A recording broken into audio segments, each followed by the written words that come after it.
La République d'Haïti est fortement exposée aux intempéries et aux catastrophes naturelles. Chaque année, la saison cyclonique est souvent meurtrière et dévastatrice.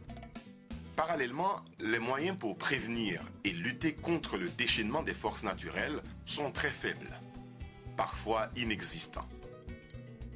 Face à cette situation, l'Union européenne a orienté une partie de son aide à Haïti dans le but de renforcer le système de réduction des risques et des désastres. L'Union européenne a accompagné les autorités d'Haïti dans l'acquisition de moyens et d'équipements de sauvetage. Des sauveteurs ont été également formés. Alors actuellement, nous avons du matériel ici qui est de 3 types. Du sauvetage déblaiement en cas de séisme ou d'éboulement, du sauvetage aquatique pour les régions qui sont inondables, et nous avons d'une manière générale du matériel logistique générique et du matériel de premiers secours médicaux. Alors, c'est en fonction de la vulnérabilité des communes que ce matériel va être mis à disposition dans les communes adéquates. Ici, on a conditionné tout le matériel de sauvetage dans ce que vous voyez derrière moi, des caisses métalliques.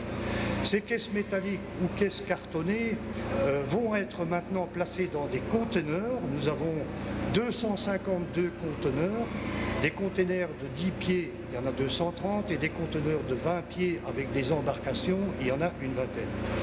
Ces conteneurs partent d'ici pour être acheminés dans les différentes communes qui ont été identifiées comme vulnérables et dans lesquelles nous avons formé les volontaires. Plus de 15 millions d'euros ont ainsi été investis pour renforcer le système haïtien de gestion des risques et des désastres. Ce projet porte à plus de 36 millions d'euros l'appui global de l'UE dans la gestion des crises en Haïti. Le premier résultat, c'est un renforcement de la DPC, depuis le haut jusqu'en bas. Ils ont le matériel qu'ils sont capables de mettre en œuvre pour sauver des vies.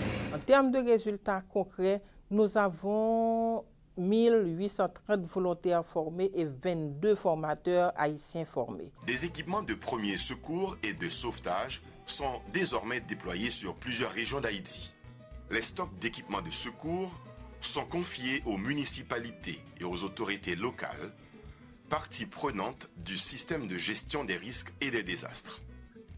ECHO, le service d'aide humanitaire et de protection civile de la Commission européenne, a également permis la formation et la sensibilisation de personnes résidant dans les camps de déplacés du séisme de janvier 2010 afin de réduire la vulnérabilité de ces communautés.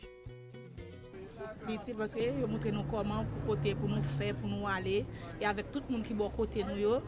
Qui pour nous faire pour nous aider, on ça pas connaître pour venir connaître pour nous aller et puis montrer nous côté pour nous aller. Si une catastrophe arrive, les gens seront plus enclins à se mobiliser et par conséquent, il y aura moins de dégâts. Et effectivement, nous sommes dans une approche d'amélioration continue de nos interventions et c'est sûr qu'il y a des choses à améliorer et c'est pour ça que nous organisons les simulations pour corriger à temps les manques et les gaps qu'il y a au niveau de nos interventions. L'action d'ECHO se fait en partenariat même avec les autorités locales. C'est un processus qui intègre et la communauté, aussi les mairies et également la direction de la protection civile, comme vous le savez, qui est le bras agissant du système national de gestion des risques et des désastres. Aujourd'hui, environ 1,3 million d'Haïtiens vivant dans au moins 4 départements géographiques du pays bénéficient des programmes et des projets de ECHO. ECHO, le service d'aide humanitaire et de protection civile de la Commission européenne, qui a également engagé des fonds de plus de 19 millions d'euros, a également lancé une dizaine de projets en Haïti. On prévoit d'avoir une couverture globale du pays pour les 10 départements donc en matériel. Donc ces équipes d'intervention, ce dispositif d'intervention de secours donc sera installé donc au niveau des 10 départements. Donc on prévoit également de monter un programme qui permettrait d'avoir l'ancrage institutionnel de tous ces volontaires donc au niveau des équipes de protection civile en général et jusqu'à avoir vraiment un réseau national de volontaires selon les vœux du ministre de l'Intérieur et même du président de la République.